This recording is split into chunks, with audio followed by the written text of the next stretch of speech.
Hello there, welcome to the Saroy channel and welcome to my omnibus series. I've got so many of these omnibuses that are going to come out so that you'll be able to listen to an hour's worth of stories, which I know you're going to love. You know, the thing is that telling stories is such a fine art, and it's something that was practiced hundreds of years ago when people didn't have the technology that we have today. And everyone would gather around the fire and listen to a wonderful story. And also, what is so wonderful about a story is that personally, I think it is the best way to go to sleep. Every night when I go to bed, I always listen to stories. And that's something that parents used to do with their children. It's something that they still do with their children. There's nothing better than a good story. And so I hope you're going to enjoy this series. And before we start, I just want to say, do subscribe to my channel because you don't want to miss out on anything. Because I'm in for the long haul and I want to make sure that you get the most stunning stories to go to bed with at night or to listen to when you want to be one of those people sitting beside the fire and listening. Don't forget to subscribe to my channel. And let's get started. I hope you're going to enjoy the omnibus. So let's get started. Tonight's story comes from a man called Brian. I don't know whereabouts this happened because he doesn't give details in the letter of the location of this Bigfoot encounter as he was growing up in the 60s. But it's an encounter with an elderly Bigfoot, which is quite an unusual story to say the least. And it's really touching because it's actually quite sad, but very beautiful as well. So let's get started. Dear Sarah, I'm getting on in years now, and my name is Brian. My good looks have long since faded, as the ravages of time are clearly showing on my face, like the inevitable wrinkles and crow's feet around the eyes, not to mention my receding hairline, as well as the little paunch that I've been battling against for years, a very common phenomenon with men of my age. I also wear spectacles due to my poor eyesight, and I have a hearing aid as my hearing is not what it used to be. You could say I'm one of the fortunate ones because I do have normal blood pressure and great blood sugar levels, but I also have a touch of arthritis in my left hands, which does get me down from time to time. I have come to the stage of my life where I have started to accept the gravitational sagging effects that inevitably happen to us all as we age, when everything starts to head south.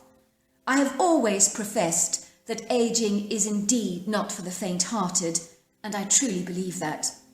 There is, however, one benefit, believe it or not, that comes with the aging process and experience, which is the liberating effects of not caring a stuff or a jot about what other people think or say about you. I cannot get my head around some of the social media stuff these days, when people can be so brutally unkind to each other and say the most hurtful and terrible things. In my generation, we would never be so insensitive towards other people's feelings. Today, they don't seem to care. We would never have dreamed of offending someone by being rude in my day.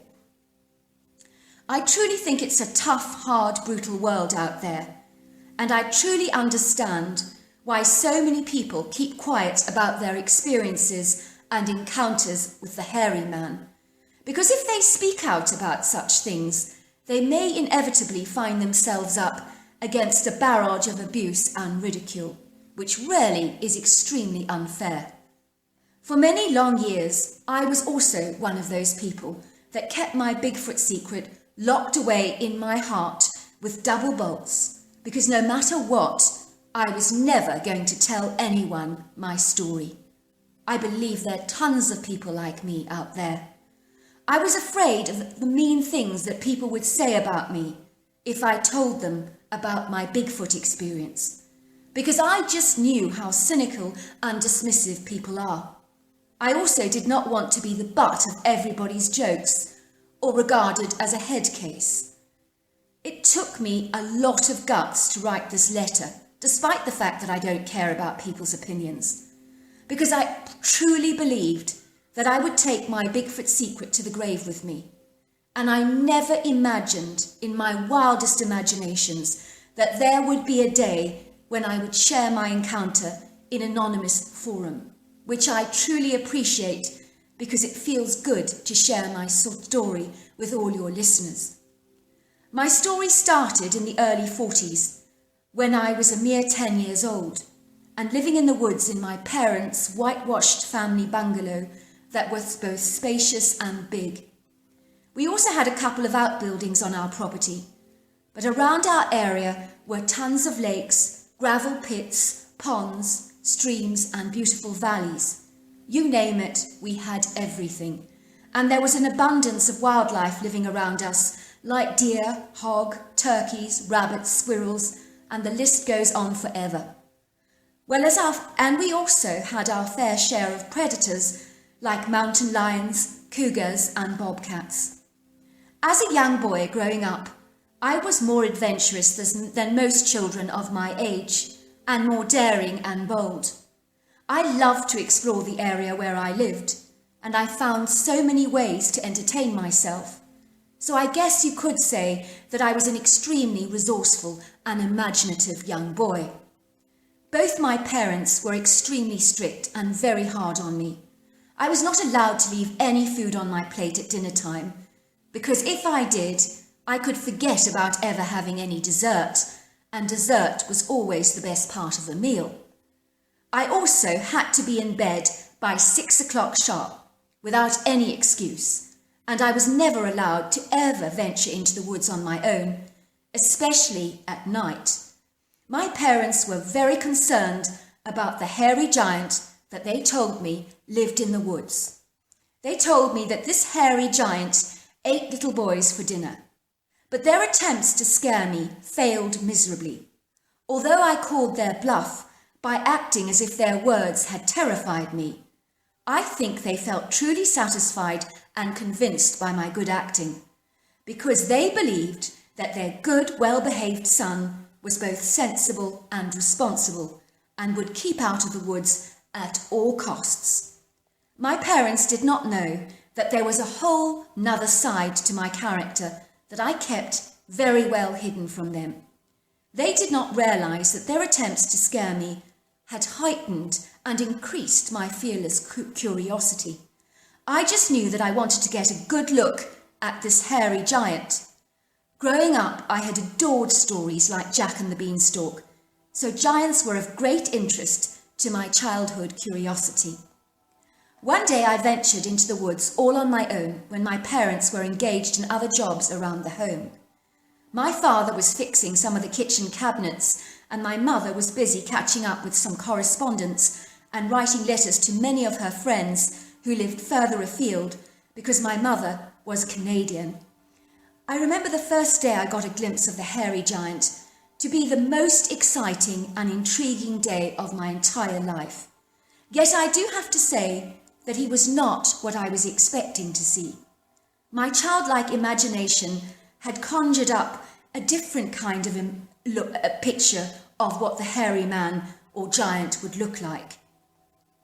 I searched the woods everywhere, looking for this hairy giant. I expected to see him towering over the treetops, with a long beard on his face and lots of hair all over his body. I saw no one and felt so bitterly disappointed. Maybe my parents had lied about the hairy giant in the woods after all, and maybe he did not exist and it was all a mindless fabrication. Suddenly I heard a faint whistling sound coming from the edge of the woods, where there was a rocky embankment, and on the lower level of the rocky ledge was a large stream that ran through the whole area of our land. I saw a figure of a very large humanoid creature covered with short dark brown hair, paddling in the shallow area of the stream where the water was covering his ankles.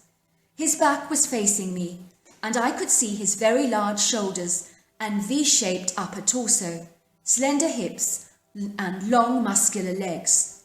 I also noticed he had long arms and human-like hands, but his left hand was missing 3 of the middle digits, maybe due to some accident, because there were still little stumps on his hand where his fingers had once been. I wondered if this was the hairy giant my parents had been talking about, but I didn't think a giant was this short. Granted, he was much taller than an average man. I would say he was 7 foot tall and 500 pounds, but that was not nearly as big as I'd expected him to be and hoped that he would be. I hid behind the rocky outcrop that overlooked the stream and watched the creature curiously. I got the impression that he was elderly, much like my grandfather.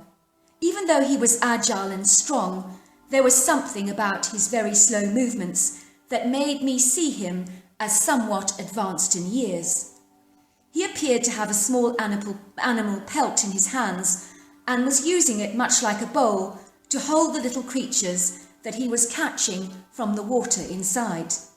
I was too far away to see what those creatures were, but I imagined they were small little fish. The hairy giant whistled happily to himself and was so absorbed in what he was doing, and his demeanour gave me the impression that he was really quite a mellow character. I did not believe my parents' story about him eating little boys for breakfast because the creature seemed harmless to me, and I was never afraid of him, despite the fact that I always hid from him, so he never once physically got to see me. Once he had finished gathering his food, he started to eat it as he squatted on the rocky ledge, almost as if he was eating a bag of popcorn. Well, that's what it looked like to me. Over the next couple of years, I would regularly spy on the hairy giant. I do not think he knew I was there. His advanced years did mean that he sometimes appeared a little confused and absent-minded, and when I looked at his hair, I did notice lots of grey hair forming, so I imagine that was also a sign of aging. As a young boy, looking for fun and adventure, I just loved to prank the hairy fellow. I knew exactly where his nest was and where he would go and sleep, so when he was not around, I loved to play all kinds of tricks on him. One of my favourite things to do was to steal one of the small animal carcasses in his nest that he was always planning to eat later on in the day. He never killed anything big because I just don't think he had much of a big appetite. Much like elderly people today, they tend to reduce their hunger as they get older. I know that I have. He went after small things like squirrels and rabbits and slugs and frogs and insects, as well as bulbs and a grass of some kind. So I would hide the dead creature in another place close to his nest. I loved to see how confused the hairy giant would become when he could not find his food in his nest. He would scratch his head, looking bewildered, and he would look around for his meal, looking completely confused.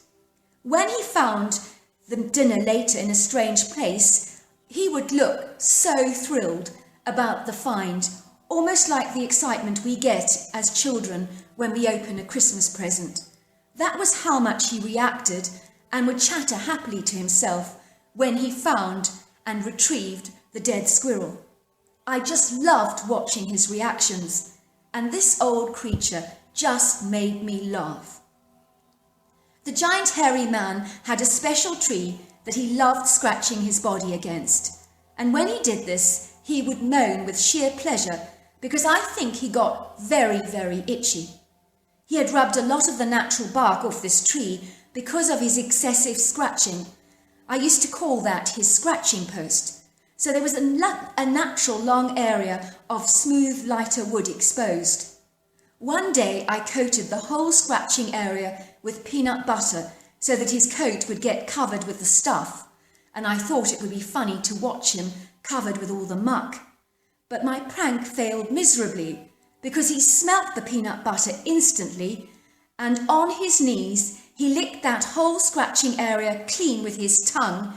But it was really funny to watch because he licked that trunk clean like a popsicle, and he seemed utterly delighted.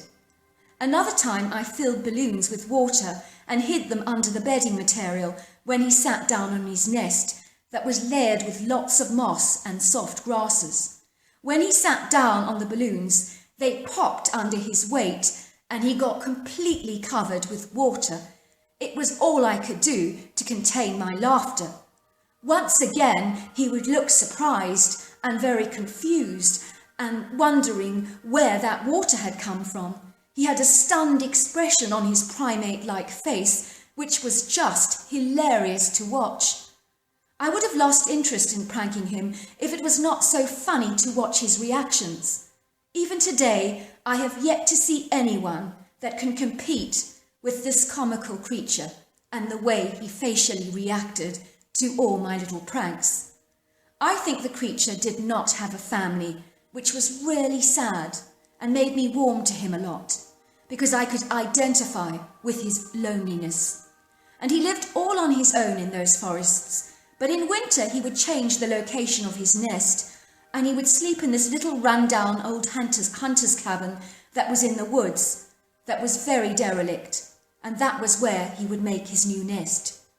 I did feel sorry for the old fellow, and during the winter I would sometimes put apples in his nest, and peanut butter and jelly sandwiches, which he grew to love. I think he just thought they rained from heaven. He would look so excited and surprised to find the treats, although I do not believe he ever knew that they came from me. One day I noticed that the hairy giant was sleeping all the time and barely got up during the day. It was like he was always tired. I would creep up to the old fellow, and I would get really close, and he would never notice me. Sometimes I heard him moaning as if he was in pain. In those times I brought him some food from my home quite regularly, but sometimes I noticed he never touched it. One morning I discovered that the hairy giant had died overnight. His body was completely limp, and I was devastated. I remember lying there in the woods for a very long time, very close to his body. I even stroked his dead fur. And I just cried and cried and cried. I think I even howled, I'm not ashamed to admit. I do know that my parents wondered why I had become so withdrawn and so down in the dumps and so grumpy for a long time. I think in truth, being a young boy without siblings, I did get exceedingly lonely, and the hairy giant was a great source of entertainment for me. And although he never saw me, I always regarded him as my best friend. Even now, remembering all this is choking me up and making me cry, because it makes me desperately sad remembering this fellow with such incredible fondness. I could not tell my parents about the hairy giant, because then I would have got into heaps of trouble for being so disobedient, and I did not want to get into trouble and face my father's wrath, because sometimes he would belt me on the bottom, and I didn't want any of that. Bear in mind, I was a child at the time, but I was determined to give the creature a decent burial. So I would spend the following weeks digging the old fellow's grave, because he was so big and I was so young and not very strong, so it took me a long time to dig that grave. And while his body is exposed, it did get to stink, and of course parts of it were ravaged by wild animals, but I still managed to bury those bones.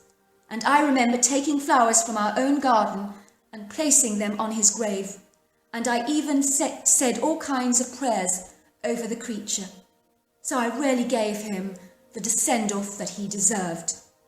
Now I'm getting on in age, and I've slowed down considerably, just like the hairy giant did.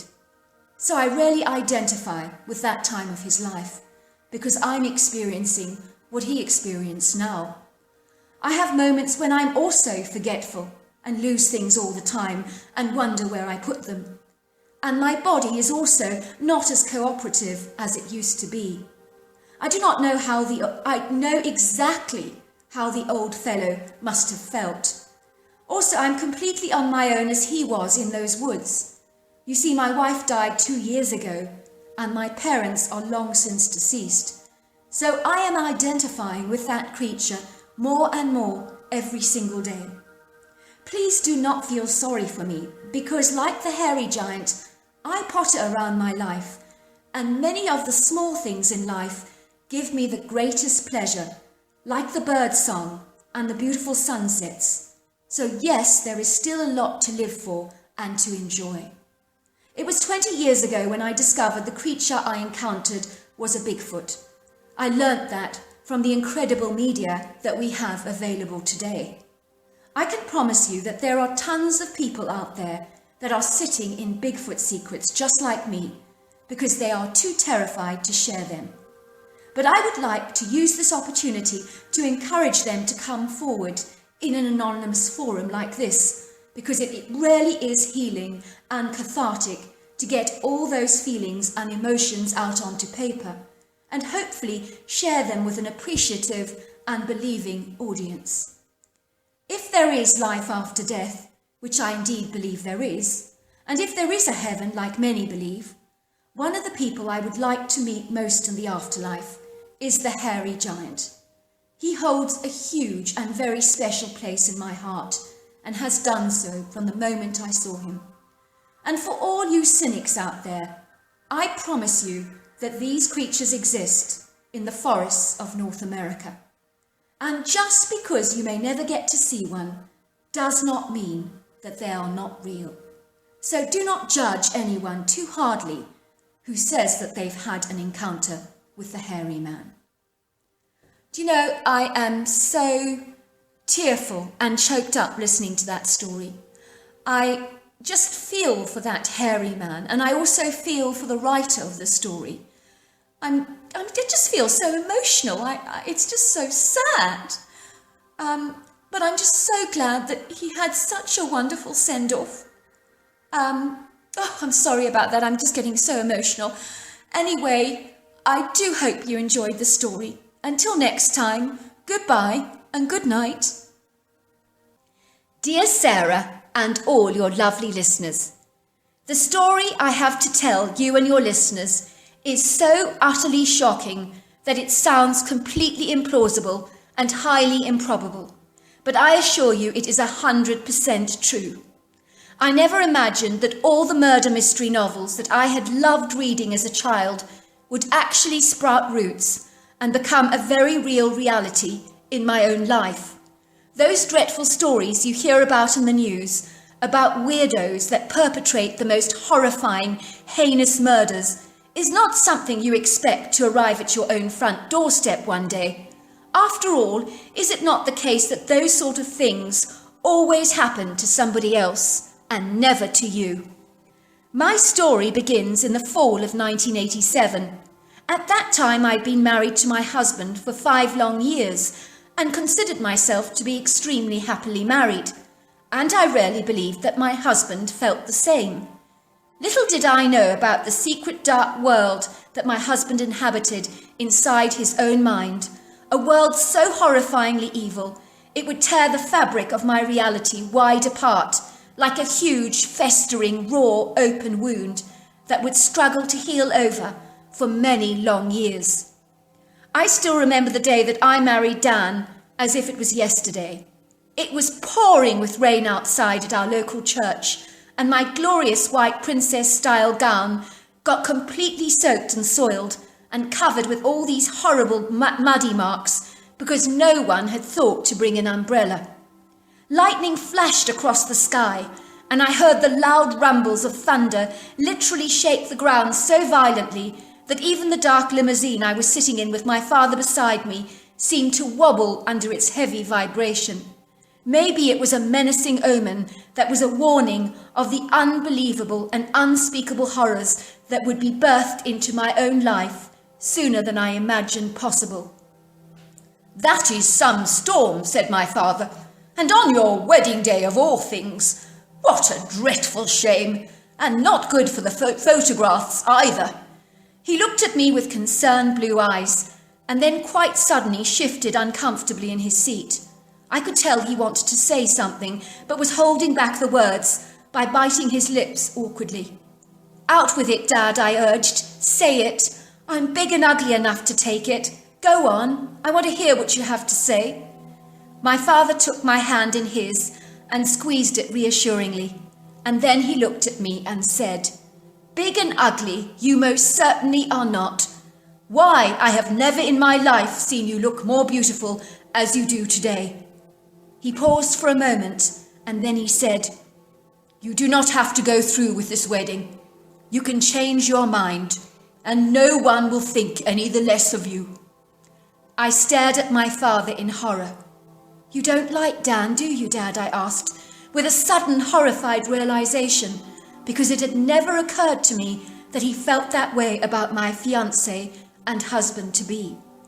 My father shifted uncomfortably in his seat, and I could see it pained him to be talking as frankly and as openly as this. "There is something about him that is very off. Your mother and I have tried our hardest to like him, but we get a very uneasy vibe around him. There is something about him that we just can't warm to." "Dad," I cried, salty tears rolling down my cheeks, "I really, really love him. I can't switch off those feelings, you know." "Well then," said my father, tightening his grip on my hand, "if you love him, then wild horses cannot stop you from marrying him, least of all me. I just want my little princess to be happy. That's all. After all, that's all that matters." I hugged my father tightly, but his haunting words hung in my mind like an ominous looming dark cloud of uncertainty and a foreshadow of the grim reality that was inevitably to come.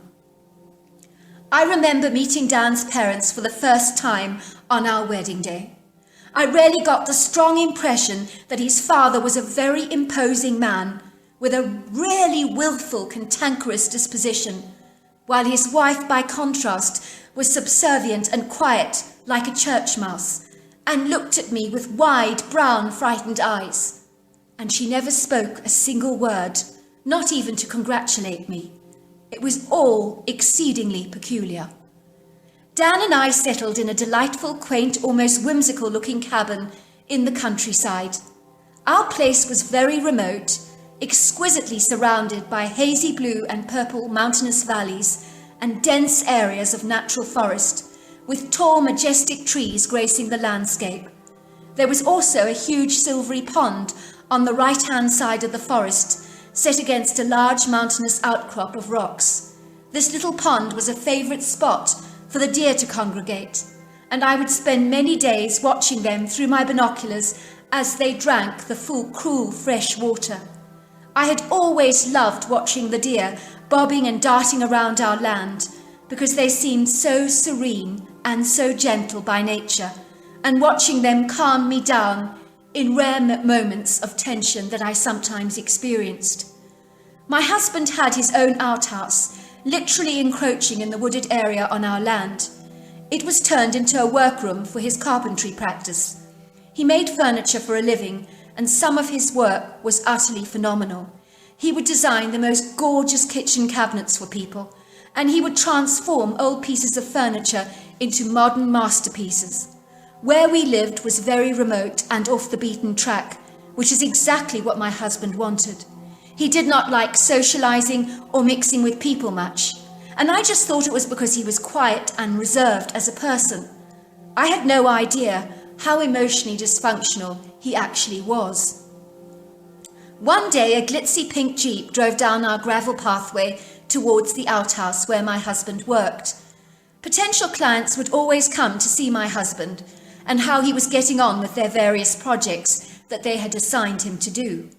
On this one occasion, a very glamorous, attractive tall woman with shoulder-length hair, who was wearing tight leather pants and a white cotton shirt, got out of her bright pink Jeep. I ran out of the cabin to greet her, something I always did when my husband's clients arrived on our property, just to be courteous and civil, and to help navigate them towards the outhouse that some struggled to find, because it was secretly tucked away on the edge of the woods and was so well camouflaged it was almost impossible to sometimes see. "I'm looking for Dan," she said. "Is he around? He's restoring a beautiful dresser for me, and I just can't wait to see it before he delivers it to me tonight. I can't wait, I'm so excited." "Of course," I said. "Follow me." I smiled at her as I directed her to the outhouse, secretly wondering if this tall, statuesque blonde woman was some kind of a fashion model. She certainly was tall enough, and she definitely fit the criteria, I thought. The following morning, as I was sitting at the kitchen table, drinking coffee and sifting through the newspaper, my attention was drawn to a picture of a blonde woman on the cover. I was almost certain I recognized the picture. Had I not seen that face before? It did look distinctly familiar. Of course, it was the woman I saw yesterday on our land, the one who was having her dresser restored by my husband. I proceeded to read the article, and it read, "Beautiful blonde model vanishes from her home mysteriously last night." I could hardly believe what I was reading, and I rushed to Dan's outhouse to show him the article. "She was here yesterday," I said, "and now she's gone missing. Did you not deliver her dresser to her last night? That's about the time she must have vanished. Maybe you saw something. You know, you should call the police. You might have been the last person to see her before she actually went missing." My husband's response was both curt and cold. "Are you smoking something, babe?" he joked. "There was no such woman on our property yesterday. You must be imagining things. I never restored a dresser for such a woman, nor did I deliver anything like that. You are clearly confused and mistaken for some reason." "But," I insisted, "you restored her dresser. Don't you remember yesterday? I even saw you packing it up last night in the back of your van and driving off to her place for the delivery." My husband barked at me in a tone that I shall never forget, and I have never heard him use such an angry tone before in my life. "I've never seen the woman before. Now leave me alone. I have work to do." I scurried away like a frightened rabbit because I'd never seen my husband react to me this aggressively before. But I dismissed it all, telling myself that my husband was having a bad day and was just a little grumpy. He must have forgotten about the lady and the delivery. Maybe one of his clients was piling on pressure for him to get a job done. Who knows? I knew that Dan was never reacting well to stressful situations or to overly demanding clients. But one thing I did know was the girl in the paper had been on our property yesterday, and clearly my husband had no recollection of her, which was very strange because she was very striking and was a woman you would be unlikely to forget. It was all decidedly odd, but I decided to just let it go. After all, what else could I do? In my gut, I probably knew he was lying to me, but I was not going to believe such a feeling. I just couldn't, not about my own husband. The next day, I ventured into the forest for a walk. In truth, I had not ventured in there many times before, and it was an area my husband did not want me to explore for some reason. He always told me that the woods were full of dangerous predators and that I should never go in there unaccompanied because it was not safe to do so.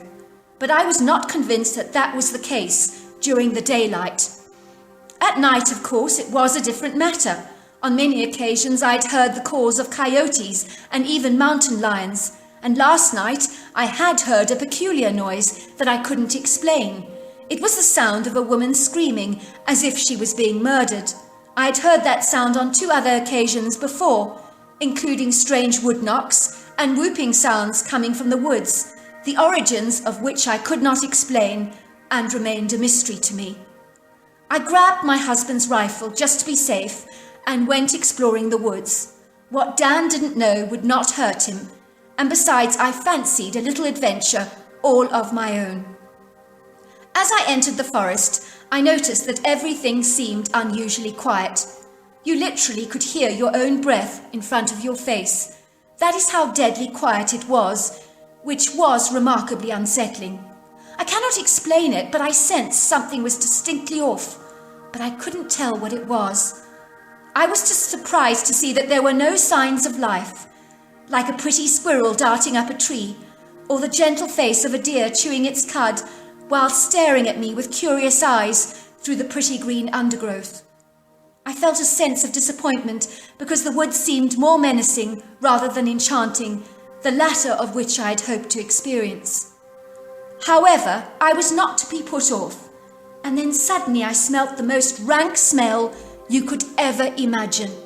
It was like the sweet smell of death and decay, the kind of smell you might expect to encounter if you were to stumble across a rotting corpse. And that smell seemed to merge with yet another smell that was even more mystifying. It smelled sulphurous and sweaty in its undertones, rather like a pair of cheesy trainers. It was all rather bizarre.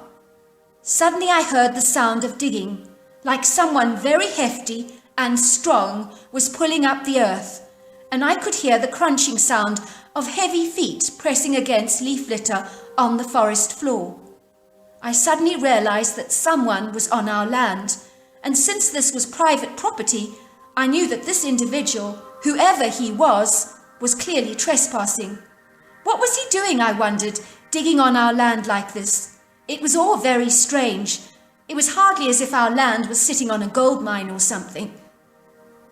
I decided to find out who this intruder was. Maybe I knew him, as I knew many of the locals in our town.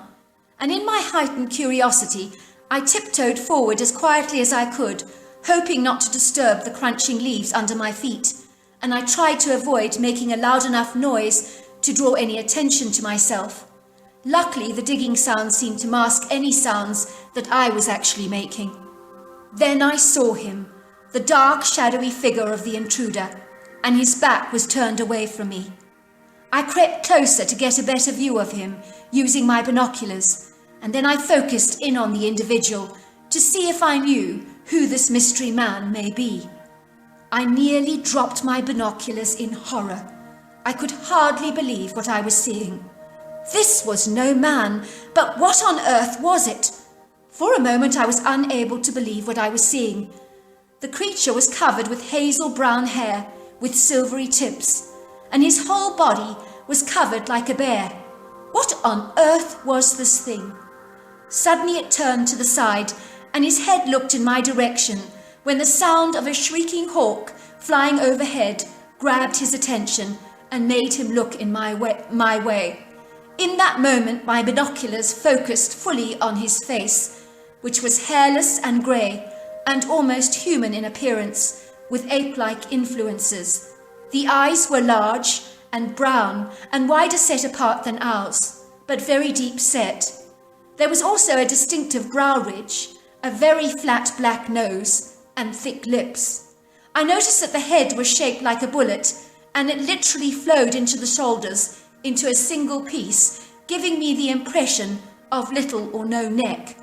The shoulders on this thing were massive, like the shoulders that you would expect to see in Olympic swimmers who do that butterfly stroke, and the upper torso and weighty arms were equally as impressive. The creature was shredded like a prime athlete and was ripped in the torso area, and although it was covered with hair, I knew he had a six-pack. There was no question about that. And he had slender, muscular, very strong legs. If I had seen such a body shape on a man in a supermarket aisle, I would assume he graced the covers of the World's Strongest Men magazine. This creature looked like he could lift a car without even breaking a sweat. That's how enormous he was.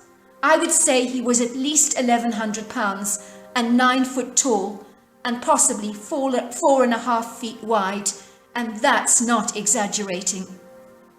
In that moment I was more in awe of this apex predator rather than in fear of him, but that was soon to change as I continued to watch this creature with an intriguing fascination, all the while making every effort not to be detected by this thing. What was this creature doing? He had this massive, thin, trowel-shaped stone in his hand, and he was using it like a tool to dig out the loose soil. Suddenly I saw this white human leg flop out of the soil, much like a plastic doll, and the creature finally pulled out the long body of a woman that looked like a tiny Barbie doll in his humongous hands. He threw the limp body that was blood-soaked up and down in his hands like a bouncy ball and grunted for a while. He even slapped the cheek several times on the face as if he was trying to wake up the body, and when he got no response from the corpse, he made a few more frustrated grunts, and even used one of his large hairy feet to nudge the body, pushing it back and forwards under the foot several times, as if hoping to get some kind of response from the corpse. He kept doing this and looking at the face, half expecting it to rise up from the dead. He then seemed to lose interest in the dead body, realizing that the life was truly deceased and was incapable of being revived. He grunted sorrowfully a few more times to himself, and then, just like a silverback gorilla, he glided into the woods and was gone from my sight. I realized with utter horror and delayed fear that seemed to rush through my body like a steam train of horror that this horrendous, monstrous creature had killed this woman and buried her and retrieved her from a shallow grave. I was certain at once that this was the missing woman that I had seen yesterday, who had been visiting my husband's outhouse and had been attacked and killed by this deranged, hairy creature. I did not ask myself the obvious questions that I should have, like why was my husband the last person to actually see her alive? And did he not deliver her dresser last night? And why was he clearly so blatantly lying about having seen the woman in the first place? Instead, I allowed my irrational bias to cloud my judgment, and I refused to believe the truth that was clear to be seen. After I was sure that the dangerous predator was not coming back, I boldly ventured towards the body. My worst fears were confirmed. It was indeed the corpse of the poor woman I had seen a couple of days earlier, and her white dress had turned crimson because it was soaked in blood, and the bloody stains coated her white skin in a red-brown mask. I ran out of the forest screaming at the top of my lungs and calling out for my husband, "Dan! Dan! Dan! Dan!" I had forgotten that he was out delivering a chest of drawers to another customer. I immediately dialed the police with clumsy fingers that felt like sausages, as it was so hard to dial the numbers because I was shaking so much. That's how clumsy I was. Before I knew it, the police were buzzing around our property like a hive of bees. The medical examiner was called, and there was crime scene tape everywhere, and glooming, serious faces on all the police officers. I saw the dead body of the missing woman being placed on a gurney, and then put into the medical examiner's van.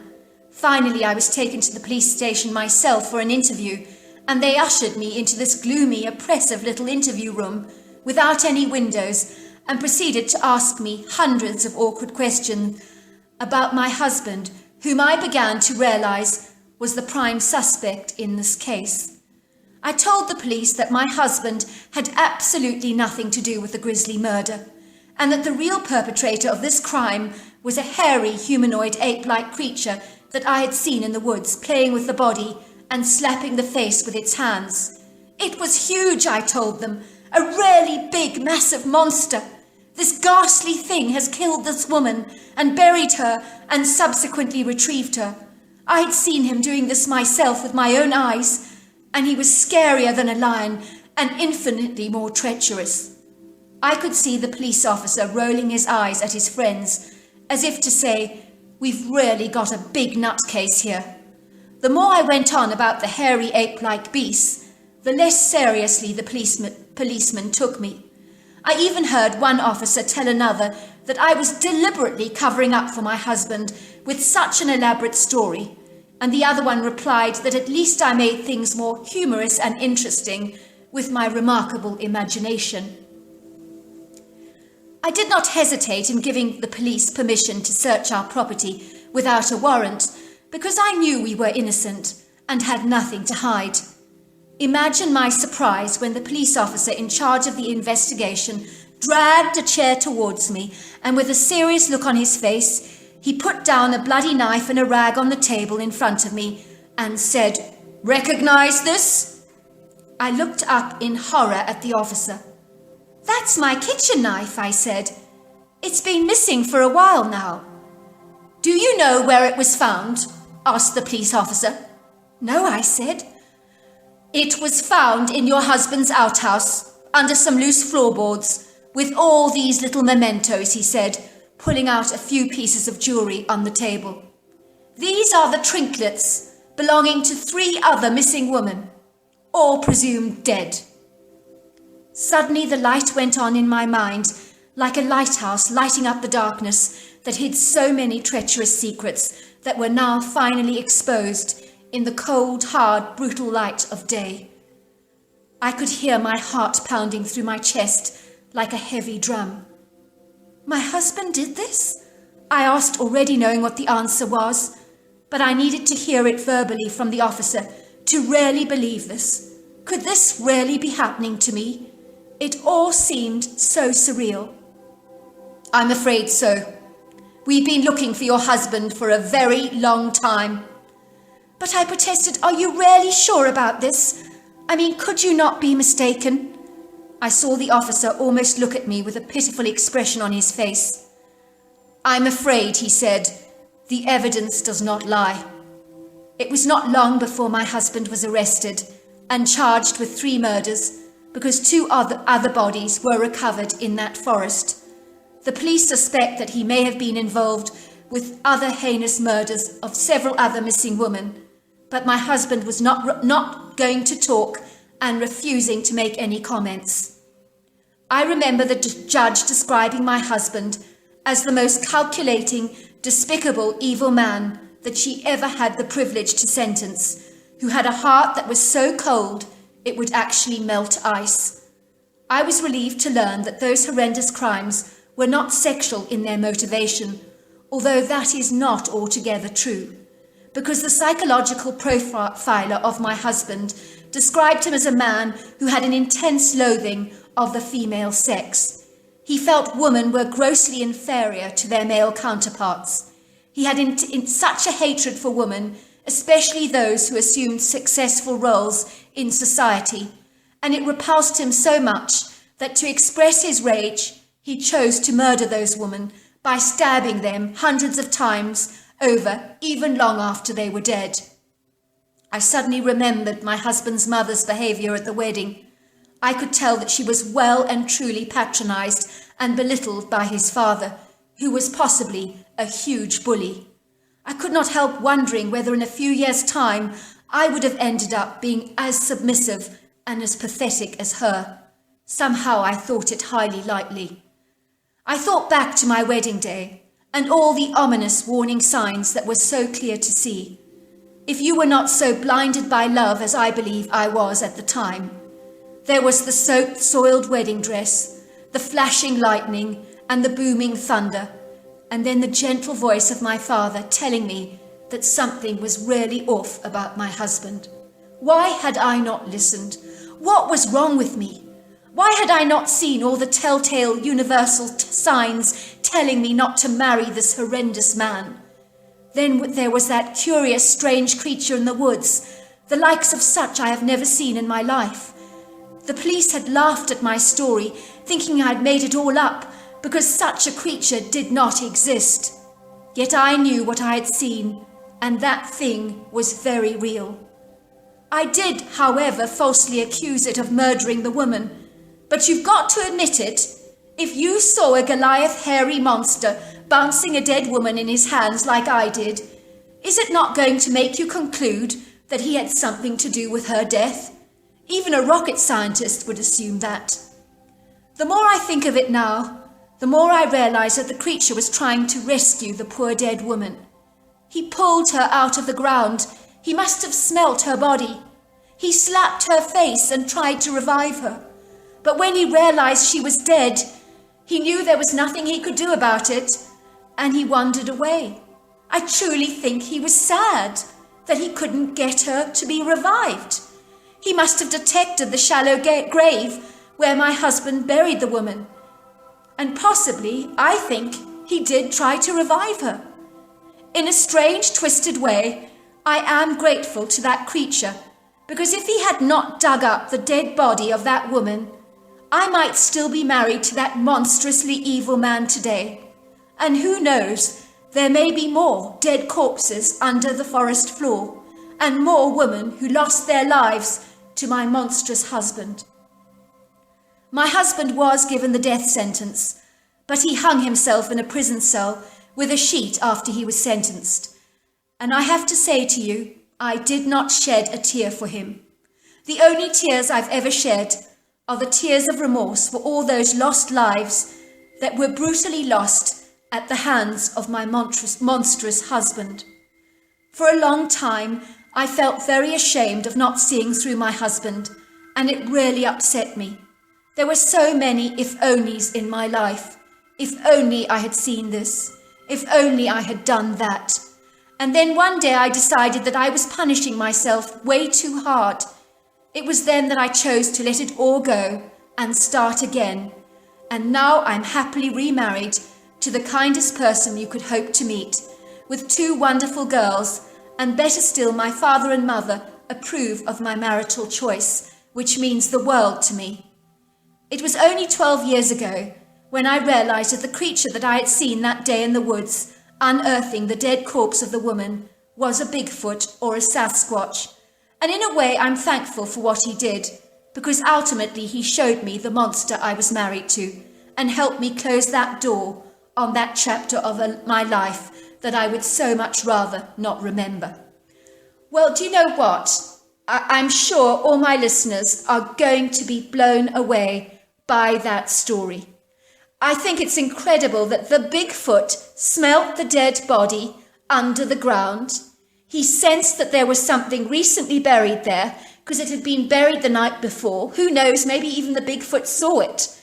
And he tried to save the dead lady, but it was just too late. I think everybody is going to love that story. Dear Sarah, my name is Cheryl, and my story starts in the fall of 2013, when my husband Dave and I were taking a year off work, just travelling around North America for a while. My husband was involved in the construction industry and was leaving his assistant manager in charge of the whole operation while we enjoyed a very extended, long-needed holiday. We decided to just spread our wings on this wonderful open road adventure with the whole world at our feet. My husband had recently had a heart bypass, and he said he was not getting any younger and that life was for living and not for always working. You see, he came so close to losing his life on 3 separate occasions with multiple heart attacks, so he just wanted to use the time he had left for living life to the fullest. So that is what we did, and that was when the camper idea was born. We had met wonderful people during our travels and seen some marvellous scenic views that took our breath away, from beautiful natural coastline, glorious white sandy beaches, to snow-capped volcanic mountain tips, lush green valleys, rounded hills, lily-covered ponds, gushing streams, silvery lakes, and alpine forests. We had also seen so much abundant wildlife, and even had an encounter with a mountain lion that crossed our path on one occasion while driving down a large dusty road. I remember it looked directly at us, rolled back its mouth to reveal very sharp teeth, and gave us a warning growl. But we were so tickled pink to have had such an awesome sighting of such a formidable creature. My story starts when we were driving our camper van down Highway 1 from Westport, California, and admiring the ravishing views of the Lost Coast with the beautiful shapely rock formations bulging through the water's edge like great works of modern sculpture. We were glad to be travelling down this road in the fall, because it can get very vicious during stormy days in this part of the world, and believe me, you want to avoid those conditions at all costs, as some people have been swept to their deaths by tunneling aggressive windstorms in the past. Also, I cannot help but think that fall is always the best time of the year, because the excessive heat of the summer has at long last retreated and been overtaken by the far kinder weather conditions, which for me is so much more preferable.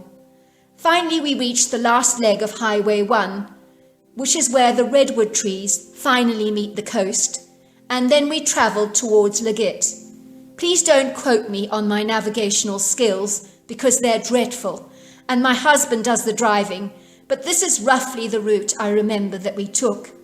As we drove, we noticed that the glorious redwood trees became larger and even more imposing. Finally, we reached the town of Garberville, where we stocked up on all our essential supplies and proceeded on our journey towards our camping site. We travelled northwards towards the Avenue of the Giants and then past Humboldt Redwood State Park, which I've always wanted to visit given all the activities available to visitors in the area. We were not going to be camping there because we had heard of a remote camping ground further afield, off the beaten track, that was far more preferable because it was so close to nature and next to an idyllic lake where there were very few campers, and it was very, very beautiful there. Suddenly we found ourselves driving down this dusty red road, surrounded on either side by giant redwood trees that were so tall they towered above us with majestic trunks of brown bark covered with carpets of beautiful green moss. "It is so gorgeous here," I gasped, "and those trees are utterly extraordinary. They're so distinguished looking." Suddenly crossing the road, larger than life, was this hairy humanoid who was most definitely not a bear, although you could be forgiven for thinking so because it was covered in dark brown hair from head to toe, and it had the longest arms I have ever seen, with human-like hands. The creature turned its head and looked directly at us for a moment, and that was when we saw the bullet-shaped head and the long face, the protruding brow ridge, the flat black nose. We also noticed that the eyes were big and brown and deep set, and they stared at us only for a moment, with an open curiosity. I also got the sense that it was upset that we had noticed it, and it had been discovered. It then scurried away very fast, because it really did seem to regret that it was seen by us. But this thing, the way it moved on those long agile legs, I would hazard a bet that this thing was faster than a cheetah and equally as graceful, if not more so. Soon it vanished from our sight, and you could have heard a pin drop in the car as both my husband and I assimilated what we had just seen in a long moment of deep contemplation. "What the heck was that?" asked my husband, looking horrified. "What in the world did we just see?" It almost looked like the pictures of early man, because it looked like an ape man, I suppose. I never imagined that such a creature could exist in North America, but I saw it with my very eyes. The sighting disorientated us for a long time, because for a long time our encounter with the creature was all that we could talk about. We even pulled up on the edge of the road to compose ourselves for a long while, because we could not believe what we had just seen, and we were seriously rattled by the experience. I could see my husband was physically shaken, and I was worried about his heart condition getting worse. "Calm down," I said. My husband started to breathe into a brown paper bag, and he took long breaths.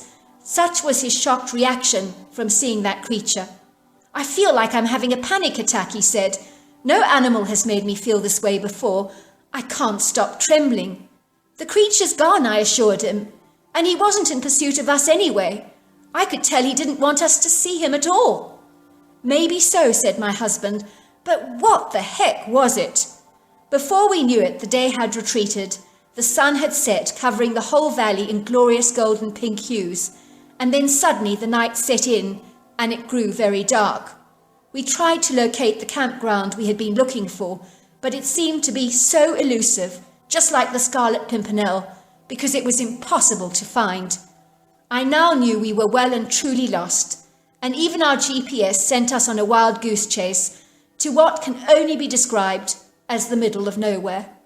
In the end, we just gave up and decided to find a small clearing where we could park our camper van overnight, even though it might not be a legal place to park. But it was a risk worth taking, and hopefully no one would notice us, since the area seemed relatively remote. We found what seemed to be the most perfect spot to park, surrounded by the largest redwood trees I've ever seen, and they circled our van in the most perfect half-moon shape. "It's so lovely out here," I said, setting up an outside table and chairs while my husband prepared the fire pit.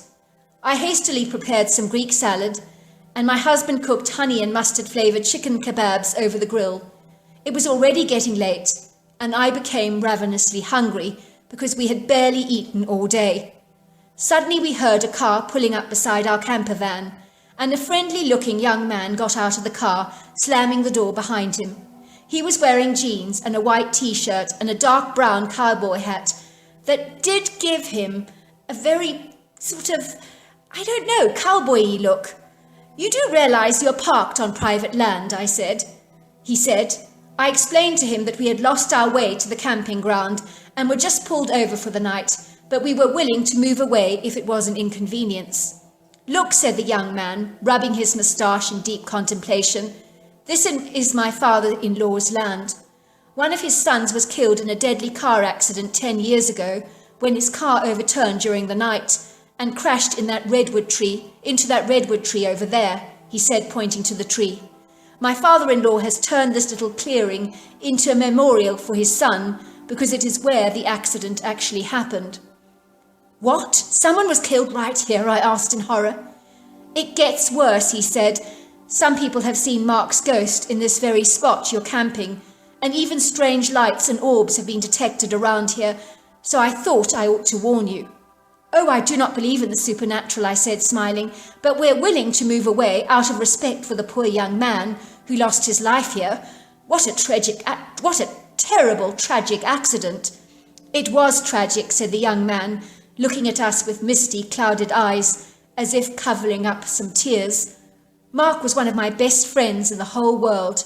We grew up and hung out together all the time, which was where I got to meet his sister, who is now my wife." "Wow," I said, "that's some story." "I spoke to him seconds before his accident on his mobile phone, said the man with a sad expression on his face. "Oh my word," I said, "you don't think that caused the accident? I mean, speaking on mobile phones has been known to be highly dangerous while you're driving." "No, it wasn't that. It was something else. When I spoke to him, I've never heard him sound so terrified in all his life. I could not get him to calm down. He kept saying that he was going to die. He reckoned he was being chased by a couple of bloodthirsty, black, hairy, ape-like monsters who he said looked distinctly humanoid.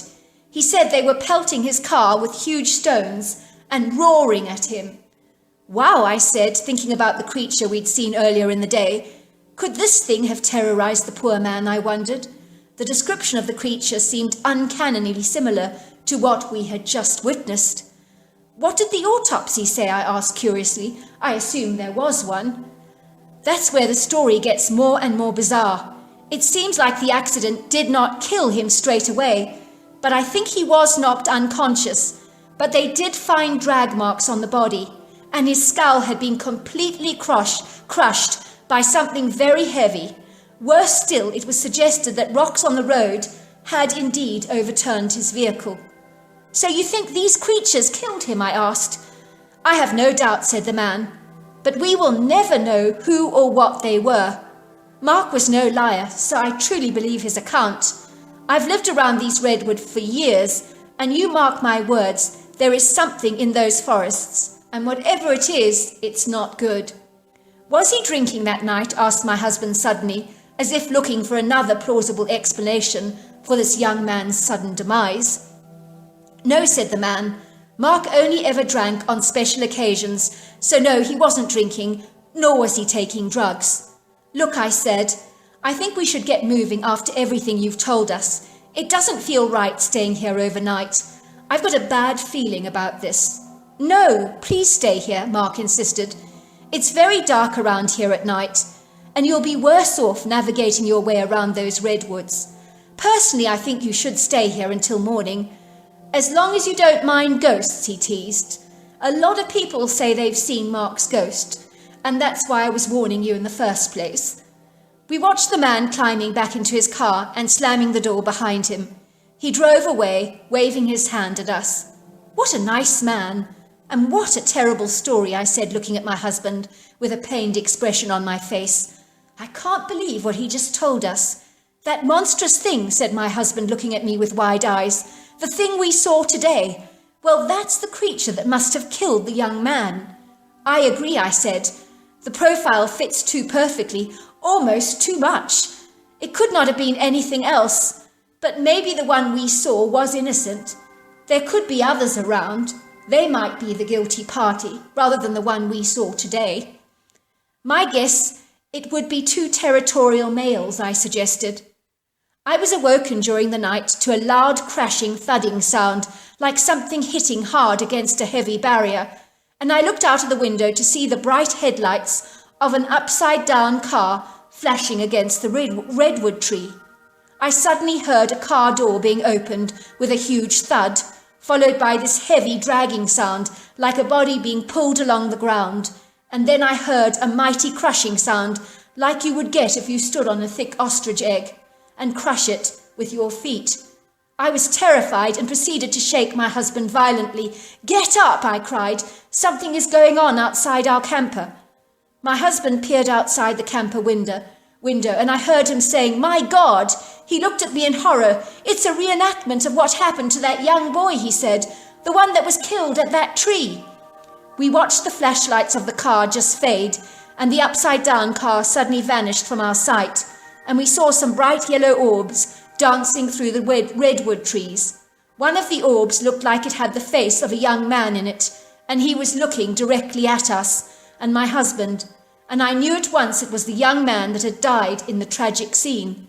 We almost got the impression that he was smiling at us, and so I waved at him, and surprisingly, in that orb, he waved back at us. Finally, all the activity stopped, almost as quickly as it had started, and the orbs just disappeared and faded into the night. It was hard to make sense of what we had seen, but it had been real, and my husband is able to validate my claims. The following morning, when I got up, I drank some coffee and wandered towards the redwood tree that was involved in the accident. And there I saw a memorial stone planted next to the tree, saying in loving memory of our beautiful son Mark, "Gone too soon, you will be sorely missed." I then went and placed some flowers that I found growing in the valley onto the stone, and I wiped away a sorrowful tear. What a waste of a beautiful young life, I thought sadly. When we drove away from the area, I reflected on everything I had witnessed over the last 24 hours, and after some research, I discovered that the creature that we had seen was indeed a Bigfoot, and I believe it was Bigfoot-like creatures that had something to do with Mark's untimely death. So for someone who never believed in cryptid creatures like Bigfoot, or who never believed in the supernatural, my camper van trip around North America opened my eyes to a whole new reality.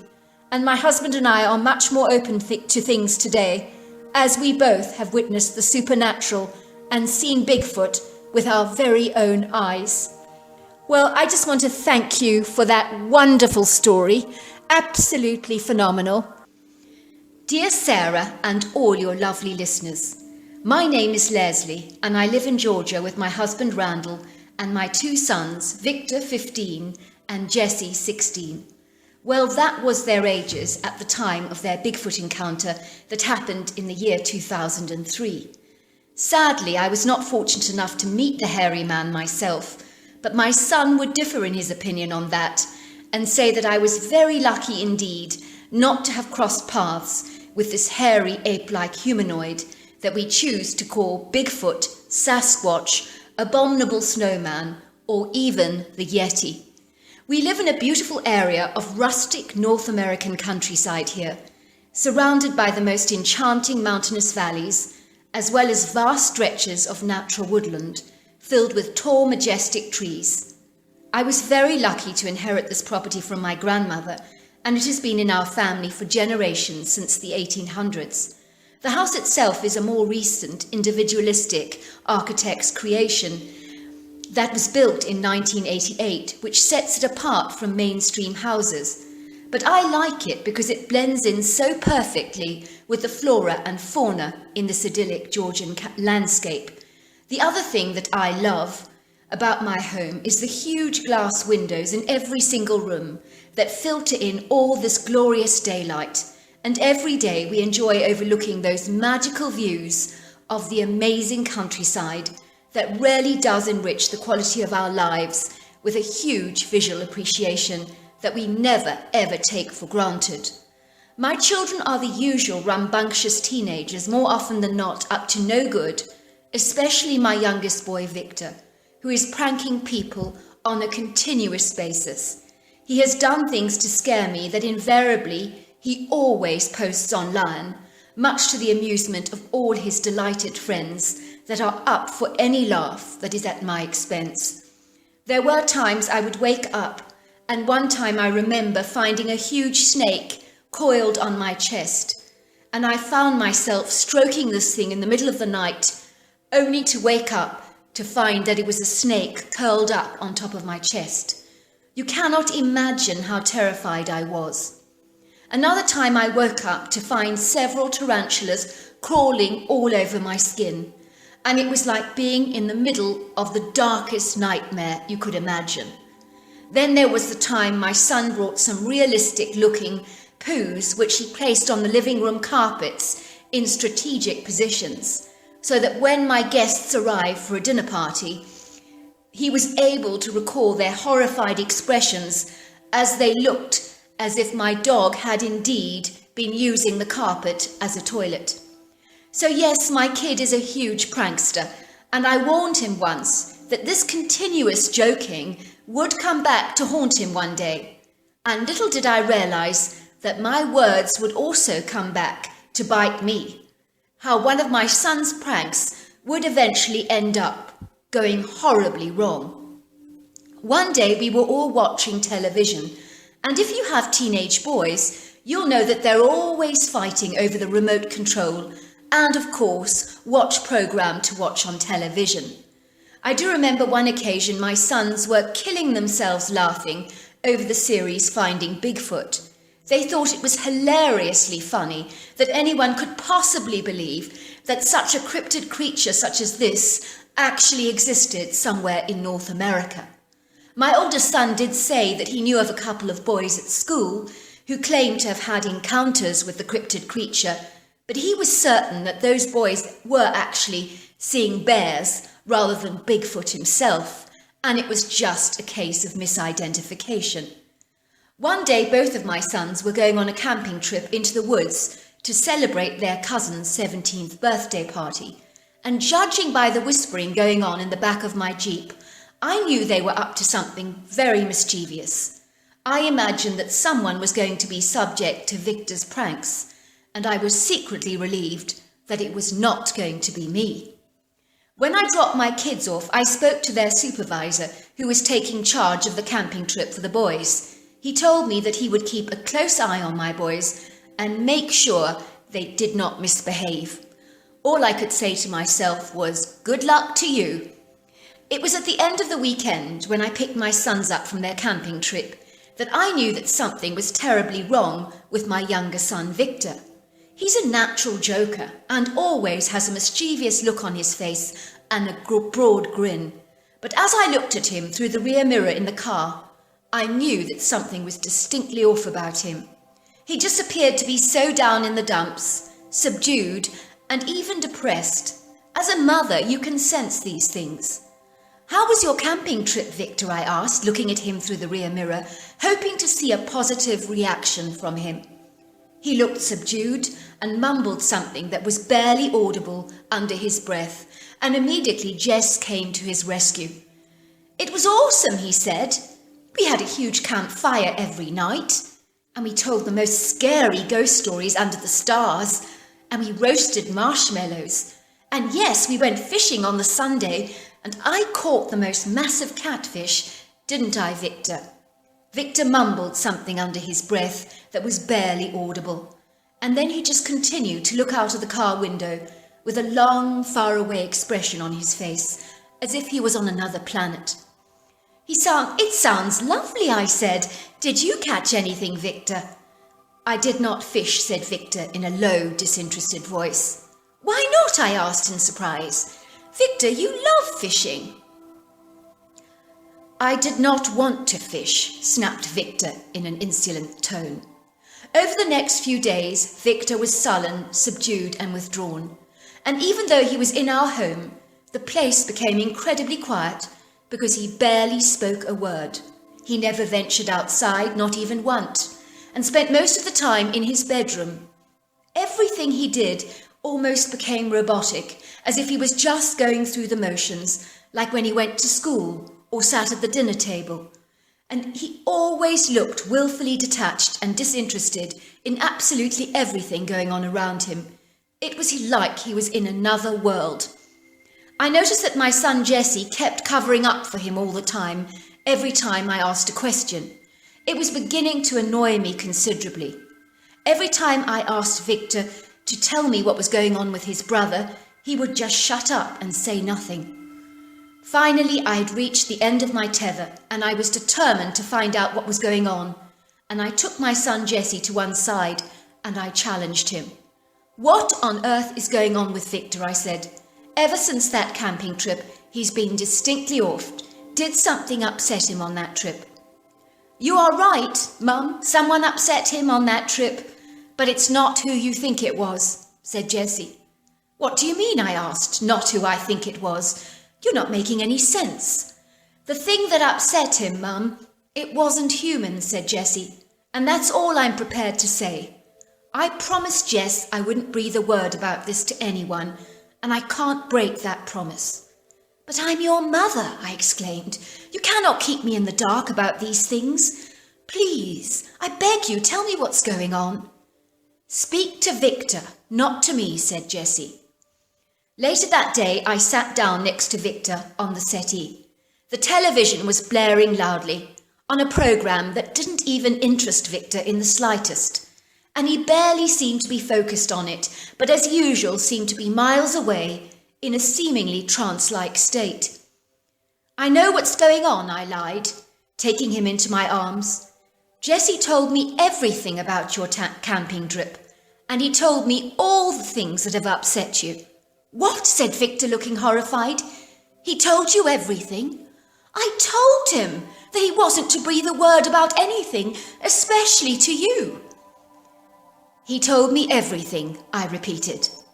Suddenly my son burst into tears and started to sob. I'd never seen him behave like that before. "I was so frightened, Mum. I really thought this thing was going to kill me. I've never been so terrified in my entire life." It was then that my son revealed to me an extraordinary story that I myself could barely believe. It shook me to the core, because picturing my son in that kind of scenario was every mother's worst nightmare. "Well, Mum, you know how I like tricking people," he said. "Only too well," I said. "I did know you were planning one of your pranks on the trip, because I could tell by your expression that you were up to something, and it didn't look like it was too good, I must add." "Well, I did buy a gorilla costume to take to the camp, and a Bigfoot foot stencil, because I just wanted to hoax the boys on the trip by pretending to be Bigfoot." "Oh," I said, "I see.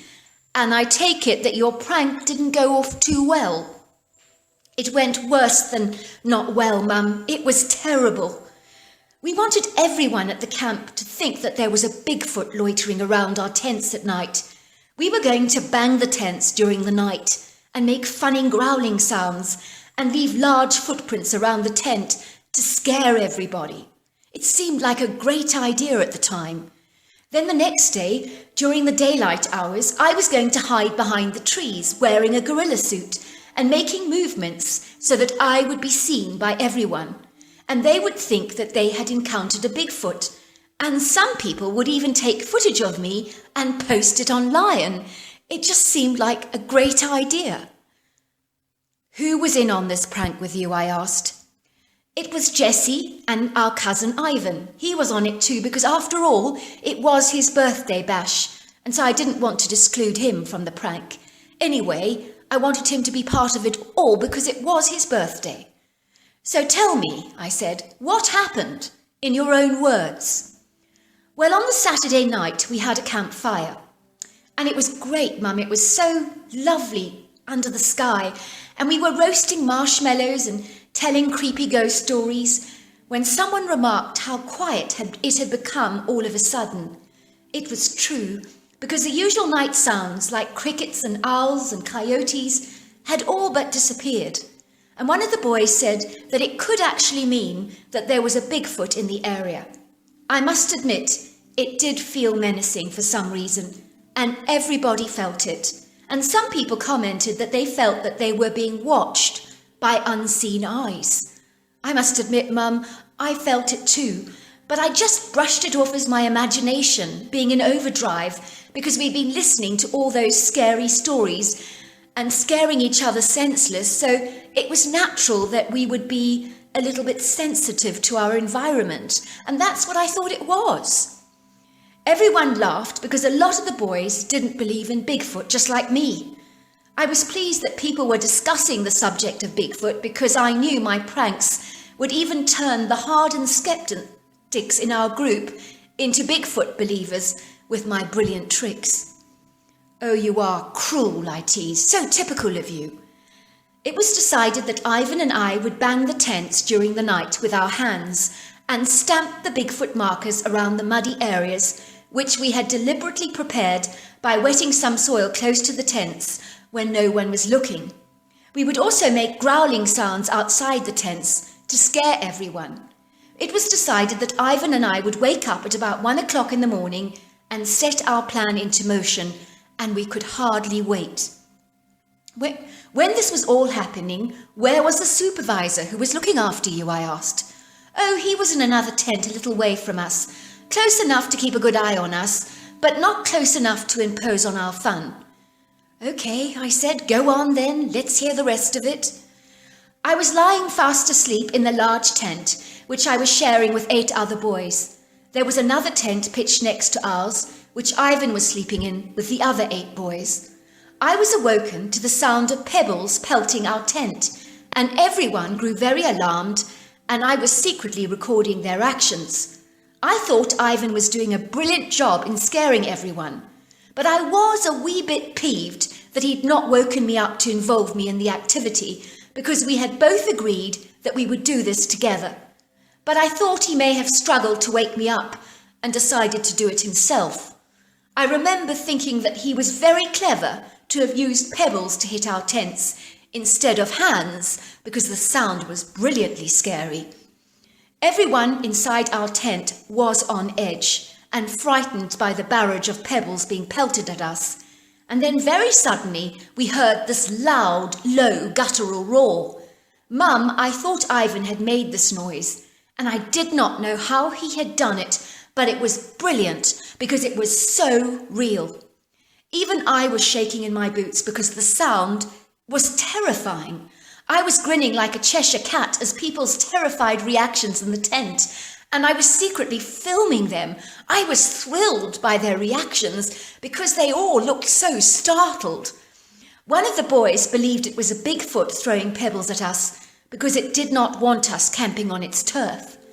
The next morning, someone spotted a huge footprint in the mud, and I could not believe that Ivan had done such a brilliant job with the stencil impressions, because the footprint looked incredibly real, and everyone was taking pictures of it and talking among themselves excitedly. I did not say anything to Ivan about the previous night, and he said nothing to me. It turned out that he thought I had initiated all the pranks without him, and vice versa. "So you mean," I said, "the pebbles that were actually thrown at your tent during the night were not you or Ivan doing it? The guttural roar was not from you or Ivan, nor was the large footprint that you saw in the mud?"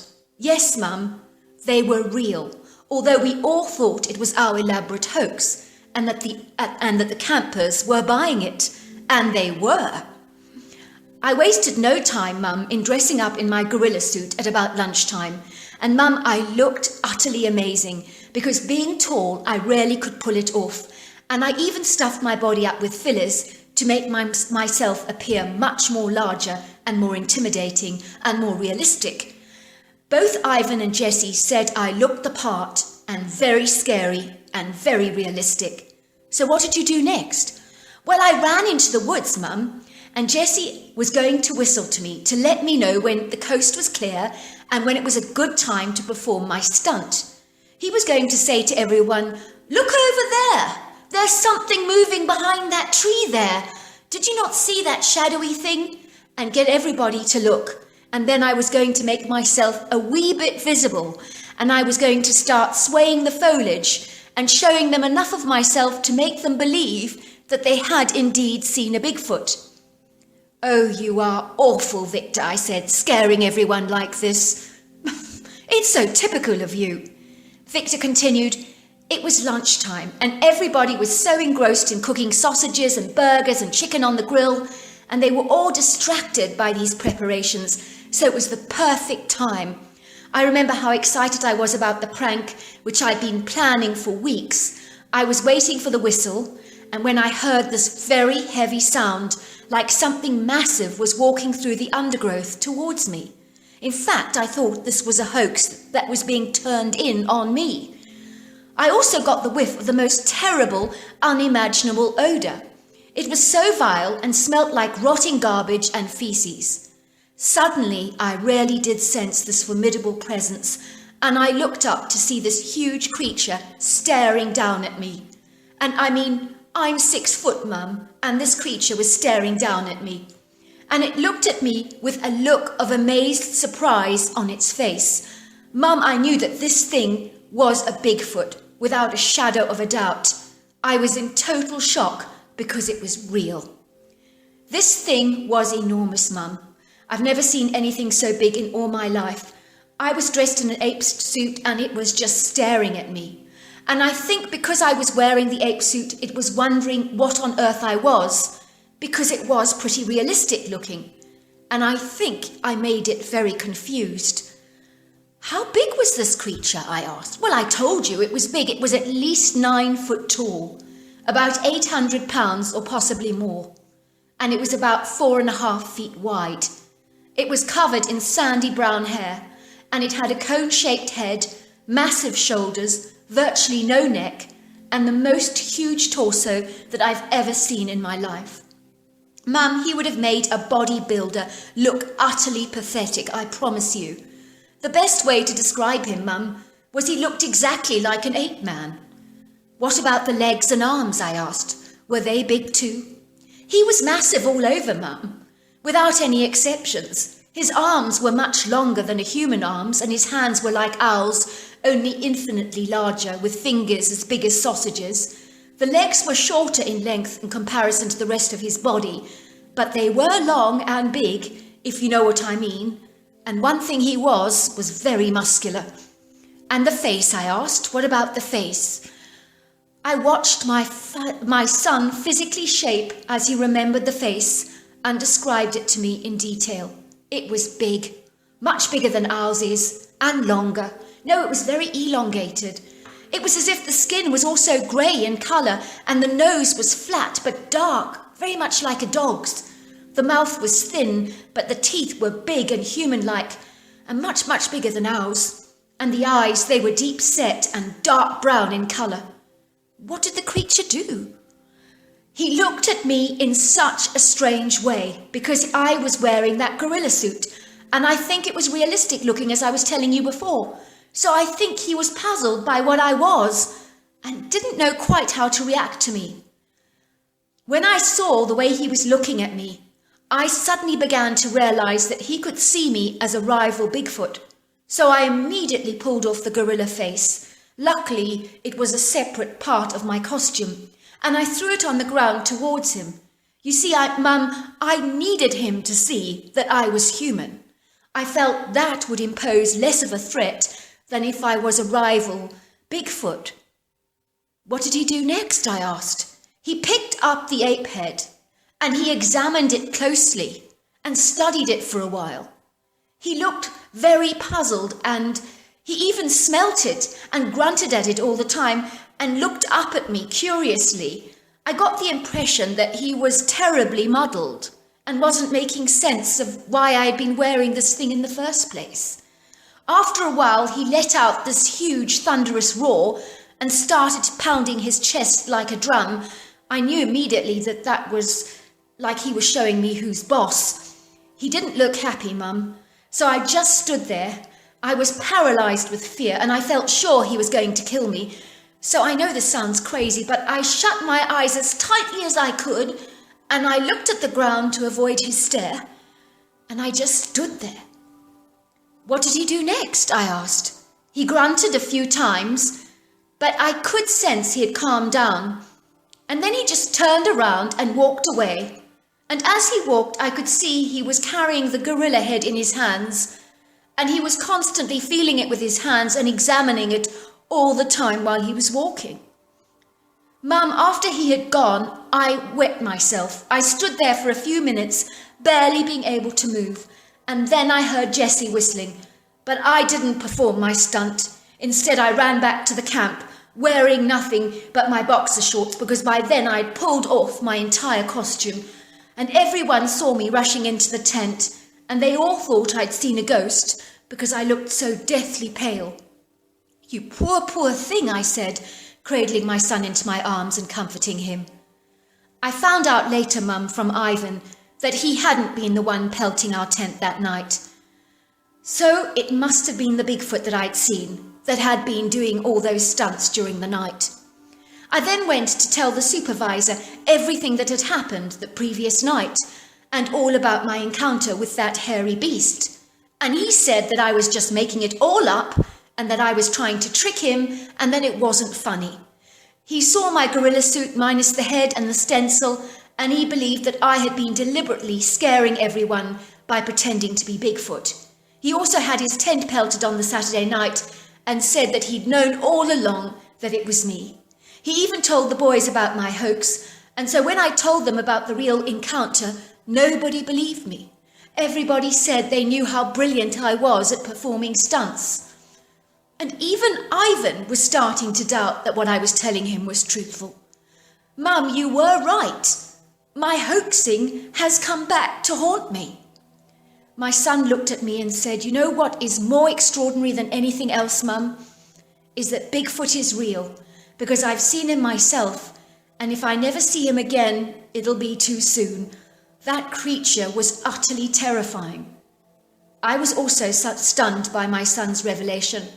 Like my son, I had also believed that this hairy creature, known as Bigfoot, was the stuff of myth and legends.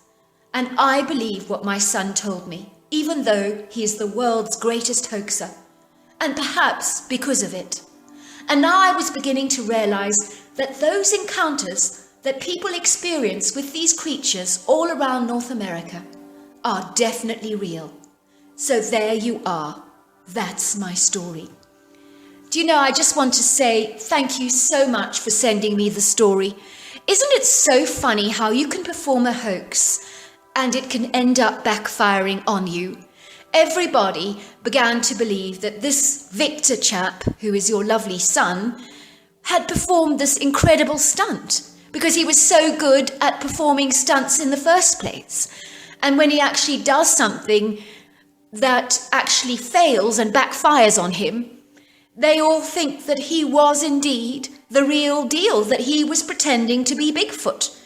So that really is quite some story. Imagine for a moment that you're on a bus and you get off to go and have a pee. And when you turn around, you find that the bus has left you far behind and you're in a remote area and you don't have a cell phone and there's no one around and you cannot flag down a car because there is no car to flag down.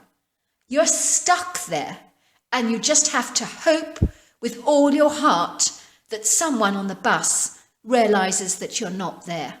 So let's get started. You're going to love the story. Dear Sarah, I was 15 years old in 1987 and I was living with my parents in a high-rise apartment in the middle of the Big Apple. I loved the vibrancy and drama of city life. There was so much going on in New York, and the social life and shopping were utterly brilliant in those days, and I'm sure they still are. I had made so many friends over the years, so I was utterly devastated when my dad was being relocated to Seattle in his business. And I remember it was in the middle of the school year, which was highly inconvenient, very impractical for me, and I was as mad as hell. My parents tried to calm me down and reassure me that life in Seattle would be good for us, and that eventually I would make some new friends. They also told me that Seattle was a cultural rich city that was both vibrant and exciting, just like New York, and I would love it there.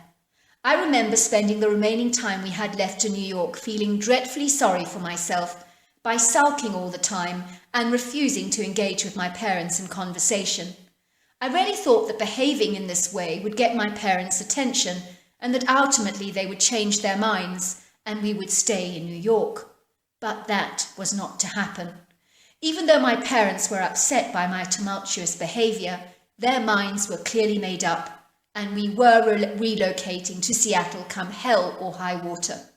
I remember that the day we moved into our Seattle apartment, I was surprised to find that it was even more beautiful than the one we had in New York, and it had magnificent views over the entire city and a fascinating view of the Space Needle. The school holidays were to start in a day or so, and my mother got a call from the principal of that school that I was going to attend, asking if I would be interested in going on a bus trip to the Pacific Northwest, which would end in San Francisco, and was going to happen the next day. I just wondered if Emma would be interested in coming along, she said. It's not at all compulsory because it's a school holiday, but for those who are interested in it, it will be a great deal of fun. Your daughter, being new to our school, will be able to make some friends before she starts the new term. I just thought it would be a great idea for her. I think it's a wonderful idea, said my mother, and I'm so grateful you phoned. And it's so thoughtful of you to include Emma, because she won't feel so much like a fish out of water when she starts her first day of school after the holidays. She is a desperately shy child, you know. That was my thinking, said the headmistress. It can be difficult for new girls to adjust to a whole new environment, especially if they're as shy as your daughter is. There'll be 40 girls on the bus, not all in Emma's year, but between the ages of 13 and 17. Make sure she packs lightly with casual clothes, because there'll be a lot of rough and tumble on that trip. And we have booked the kids into affordable accommodation, but I would recommend giving her pocket money for the stops on the journey so that she can get cool drinks, snacks, and magazines. When my mother told me about the adventure I was going to have in the Pacific Northwest on a school bus, I was furious with her. Why would you just say yes like that, I complained. Did it not occur to you to ask me first, before mapping out my whole life for me? Darling, it'll be a wonderful opportunity to make friends before you start the new term. You'll feel so much less awkward. I know how terribly shy you are. That's exactly why I don't want to go. I don't feel comfortable around strangers. People will be staring at me because I'm new, and no one will be sitting next to me on the bus because I do not know anyone. People always ignore the new girl, and I'm going to be the odd one out. Nonsense, said my mother. Just you wait and see. You're going to have a wonderful adventure, and you'll never regret going. I promise you that. That afternoon, my mother took me shopping for new casual clothes because I think she wanted me to have a positive experience in Seattle, and she definitely wanted to bribe me. We then went to the fish market there and watched the men throwing fish at each other, and my mother reached out and caught a huge fish from one of the fishmongers, which impressed him so much, and then she bought it. We then went to the local coffee shop where my mother treated me to a chocolate cake and a double-thick chocolate milkshake. She really was in bribery mode. That night I was packing a small suitcase with the casual clothes we had brought, including a couple of brand new sneakers. She also got me a new handbag, which she told me I was to keep permanently slung over my shoulders. My mother stuffed my purse with a generous amount of money, and she packed a flashlight in there, as well as a few edible snacks and a notepad and a book to read on the trip. The following morning, my mother took me to the local school, where there was a handful of girls piling onto the bus. I said goodbye to my mother, and then I made my way to the back seat. I wanted to be as far away from the other kids as I could possibly be. I was feeling very self-conscious and desperately insecure, and wishing with my whole heart that the ground would swallow me up. As I imagined, all the girls getting on the bus knew each other and were talking excitedly among themselves about the trip. "Thank goodness it's the holidays," said one girl. "I'm so excited about the trip. I've always wanted to go to San Francisco." "My parents were not going to let me come," said another, "but I got them to change their mind after my disastrous baking attempts when I left the kitchen looking like a bomb had exploded. They couldn't wait for me to go after that." The idle chit-chatting lasted for a while, until a formidable teacher got onto the bus, and she looked decidedly stern. It was amazing how everyone just suddenly shut up. You could sense that all the children were afraid of this woman, and you could literally hear a pin drop, it became so quiet. I think the woman was in her late 60s, and she was willowy and thin with an angular face and a long beak-like nose and wide brown hawk-like eyes. She was wearing a no-nonsense black suit with a white button-up shirt that was pinned together with a cameo brooch. She started reading the names on her list. "Mary Shabby, present please. Elaine Macpherson, present please. Eloise Swanepoel, present please. Jane Hutchinson, present please." And it went on like that. I noticed she did not call out my name, but I imagined the headmistress had forgotten to put my name on the list, and I was not going to embarrass myself by raising my hand and telling her that she had not called out my name. Suddenly another girl got on the bus and raced to the back where I was seated, and then she sat down close to me. She had brown pigtails and fair skin with cheerful blue eyes. I could see by the smirk on the older woman's face that she was not best pleased by this sudden late arrival. "I do not appreciate people arriving late," she snapped. "It is utterly unacceptable being so discourteous like this." "I'm sorry," said the girl, flushing pink with embarrassment. "Next time, if you pull a stunt like this, you will be excluded from the trip," said the woman. Suddenly her horrified attention was diverted to a young girl chewing gum, and the woman's mouth turned upside down into the hugest skull I've ever seen. "Avril, spit it out," said the woman. "No one, I repeat, no one will be chewing gum on this trip. It is a disgusting habit. If I catch anyone chewing the stuff, there will be big, big trouble. Understand?" Everyone nodded, and the curt woman seemed finally satisfied. She nodded to the driver, then turned to him and told him to start driving, and he wasted no time in manoeuvring the bus out of the school driveway onto the open road, where our journey suddenly began. "Hi," said the girl sitting next to me. "I guess you're also new here." "How do you know?" I asked. "Because you're hiding on the back seat, silly." "Is it that obvious?" I asked. "Well, I've spent my life being the new girl over and over again," she said. "My father's relocated 8 times due to his job, and so we've spent our life bounding from one state to another. It's really horrible because you never make permanent roots. And just when you start to make friends, off you go again to another location. It's an utter nightmare." "You've been to 8 different schools?" I asked, looking at her in horror. "Yep," she said, "and let me tell you, it sucks being the new girl." "What's your name?" I asked. "Nora," she said, "and yours?" "Emma," I replied. "Emma Fletcher." It was not long before Nora and I were engaged in a long, interesting conversation, and I found out that she was also starting the new term in my year, so I knew that my mother was right.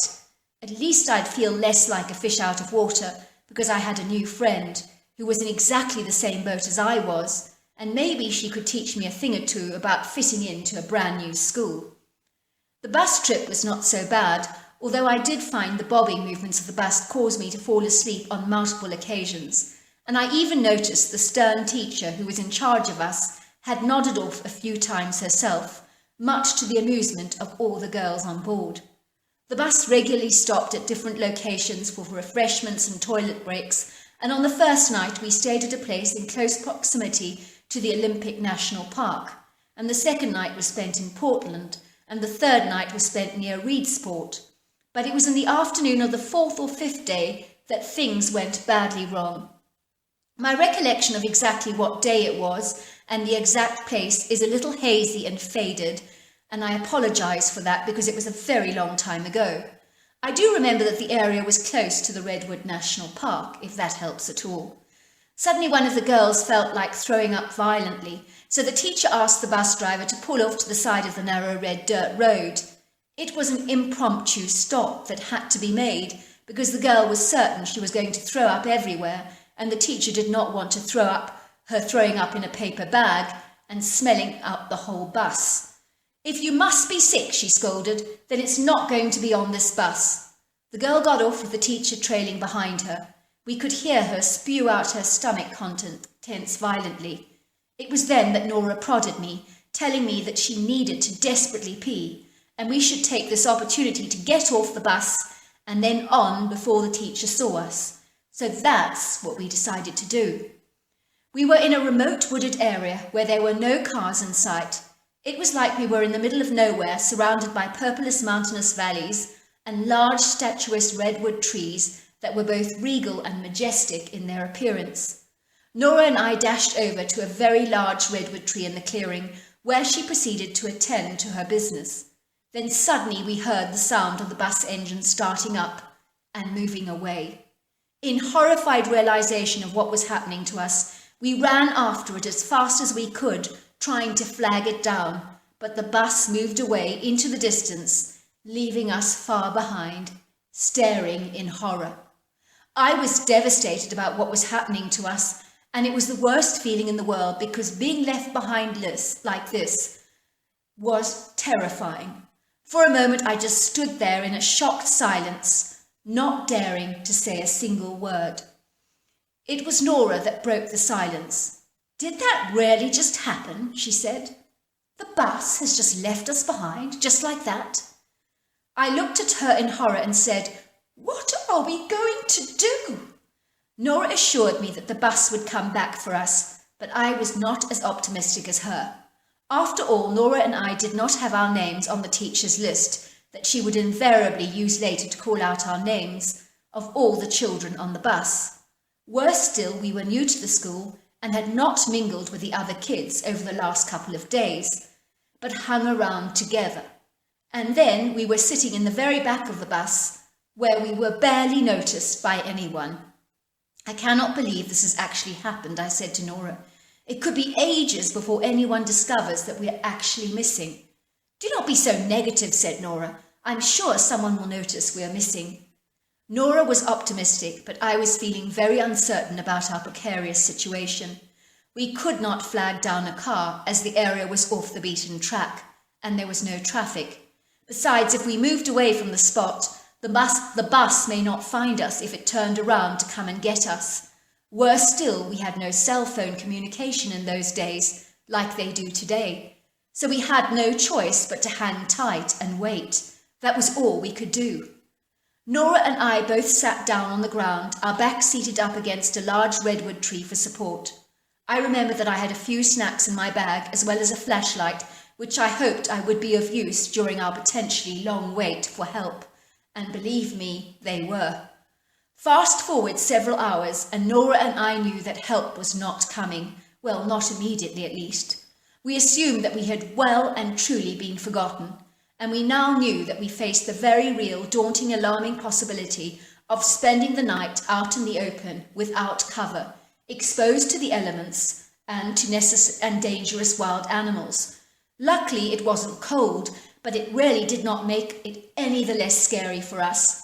I was just grateful that I was not entirely on my own.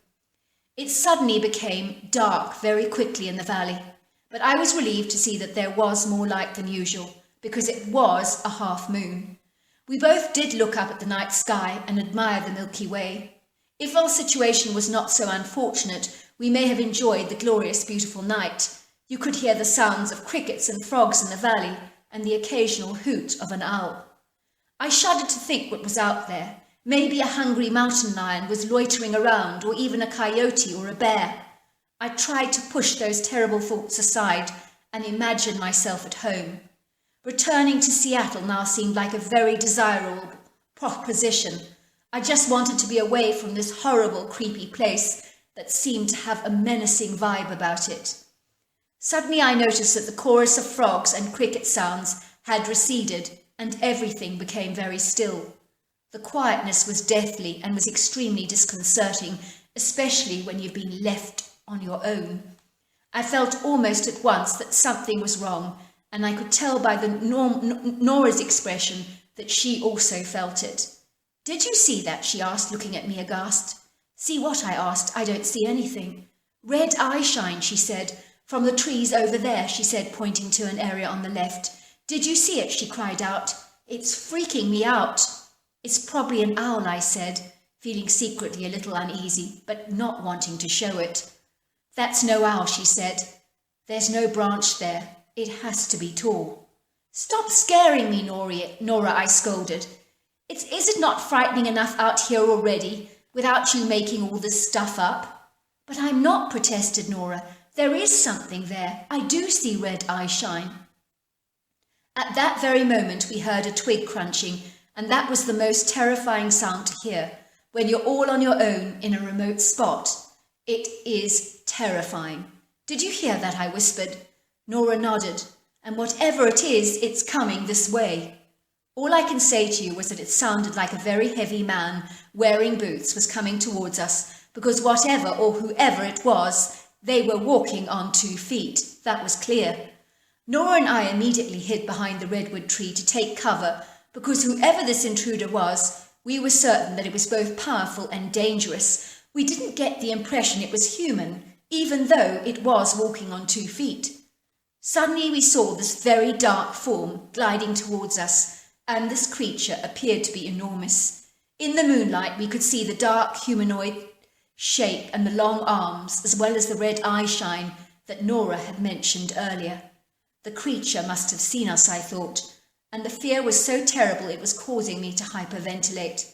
My anxiety was off the charts, and I was shaking so much that Nora had to slap me hard to shake me out of it.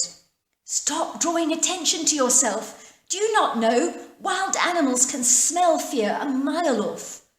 Before we knew it, we heard a pair of heavy feet standing in front of the redwood tree where we were hiding, literally just yards away. We heard these heavy feet suddenly stop, and whoever it was appeared to be still for a moment. I told you it knows we're here, I whispered to Nora. What if it tries to kill us? Then we heard this feet moving towards where we were standing, and we saw this creature's dark, deep-set eyes looking down at us from a great height, and we could see that red eye shine, which appeared almost menacing. We were squatting down on the ground, looking up at this huge, humanoid, hairy ape, with our terrified eyes in the full light of the half-moon. Our eyes were locked in with this creature as it studied us with a look of surprised shock on its face. If I were to read the expression, it was saying, "What on earth are you doing out here in the middle of the night like this?" This creature, I realized quickly, was a pregnant female. I would say she must have been 7.5 feet tall, 600 pounds, 4 feet across, and was covered in long, dark hair. The long face was shaped like a bullet, and it literally sat on the shoulders like an egg on an egg cup, because I did not see any evidence of a neck. The shoulders and arms were dense with muscles. She had small, dangling, full, hairy breasts, and her pregnant, rounded belly was very extended, as if she was heavily pregnant. I noticed that the legs were shorter than the torso area, and the arms were exceedingly long, with hands that could literally touch the feet without needing to bend over. The face of this creature had a strong human resemblance to it. The dark nose was very flat and pug-like, the mouth slightly wide, and the deep-set eyes were brown and curious. Minutes felt like hours as the creature just stared at us, and we were so paralyzed with fear that we continued to crouch down on the ground, barely able to move a muscle. The creature studied us and scratched her head, looking like a human being in deep contemplation that was struggling to make a decision. Finally, she made a call that sounded identical to that of an owl, and to our surprise, we saw another one of these creatures darting over to the redwood trees where we had been hiding. It was as if the creature knew exactly where the call was coming from. It was quite uncanny. We noticed that the creature was also female, but a lot shorter at about 4.5 feet tall, and I distinctly got the impression that she was young. The young creature looked at us in surprise and shock, as if we were the last thing in the world that she expected to see. The pregnant female was pointing at us and chatting away in a strange tongue, and the conversation went on backwards and forwards between the two of them for what seemed like a long time. I knew that they were discussing us. I saw the younger female gliding away, and she came back a while later with a farmer's haystack in her arms. She laid it up next to the tree like a big nest for us to sit on. I think it was then that Nora and I realised that the creature was not going to harm us, but was trying to help us, and we were amazed and humbled at the same time. The creature beckoned to us to sit on the haystack that they had piled out neatly all over the tree, which we did, and although it was a little itchy on our skins, it was a lot more comfortable than the hard ground for us. The large pregnant creature just glided away while the smaller female shimmered up the redwood tree until she lifted herself up to the higher canopy, and I truly got the impression that she was there to guard us. Those thoughts were confirmed when a couple of coyotes came near to where we were sitting and were smelling our scent with a keen interest. Suddenly the young female humanoid leapt out of the tree, landing on her feet with the agility of a domestic house cat, and when the creatures saw her, they scurried away in terror, letting out some dog-like whimpers. The weirdest thing was that we should have been terrified being out there alone with these nightly predators around. The most horrifying of all being these hairy humanoids, but their reaction to us was of such kind concern that we no longer felt afraid of them. I can honestly say that knowing that these apex predators had our backs made the daunting prospect of spending the night under the redwood trees far less intimidating for us, because under their protection we were definitely safe. It was in the early hours of the morning, when it was still dark, that we were awakened to the sound of an owl hoot from the younger female in the canopy. In response to the call came the pregnant female within what seemed like seconds, because she moved with a speed easily as fast as a cheetah. She started chattering at us excitedly and pointing with her long arms towards the narrow dirt road. We could hear footsteps and voices, and Nora and I ran towards them, while the pregnant female slipped away and retreated with the younger one back to the undergrowth. I tried to wave, but they had vanished from our sight. It was the police. They had been looking for us after one of the girls who had been on the bus noticed we were missing at dinner time. Someone went to call us only to find that we were nowhere to be seen, and so the police had been alerted. Luckily, we were not far away from the hotel we were to stay at that night. I will never forget how those two hair ape-like humanoids came to our rescue like two guardian angels that night. For many years, Nora and I would ask each other what on earth the creatures were that rescued us. We really believed in a strange way that they were almost angelic. We both tried to tell our parents about the humanoid apes that had helped us to stay safe that night, but no one believed our story because creatures like that just didn't exist in documented science, and so our accounts were just dismissed as being untrue out of hand. I now know all these years later that what we encountered was a Sasquatch or a Bigfoot on that summer's night when Nora and I were left behind. All I can say is that is the most unbelievably wonderful story. And I have heard so many stories of female Sasquatches. It does seem to be the females that reach out. They've got, and I mean, here is this woman, she's a heavily pregnant Sasquatch. She must be flooded with those female nurturing hormones. And she sees these two young girls, and her huge desire is to protect them. And I think she was talking to the other Sasquatch and saying, you need to guard these two youngsters and make sure that they're safe. And when those two coyotes came close to her, she made sure that she got rid of them. So she clearly was protecting those young girls. And of course, as usual, Bigfoot stories are so often dismissed and not believed. And that's what happened in this situation. So it doesn't make it easy for people to come forward with their encounters. Anyway, I hope you enjoyed that. Well, hello there. I hope you enjoyed the Omnibus edition. We've got many more coming our way for you to listen to. Sending you love wherever you are in the world, in North America, Canada, Kenya, wherever you may be. I send you lots and lots of love. Thank you for listening to my Omnibus, and I really do hope you enjoyed it, because that's the whole idea about it, is to give you some interesting stories to listen to. So until next time, goodbye and good night.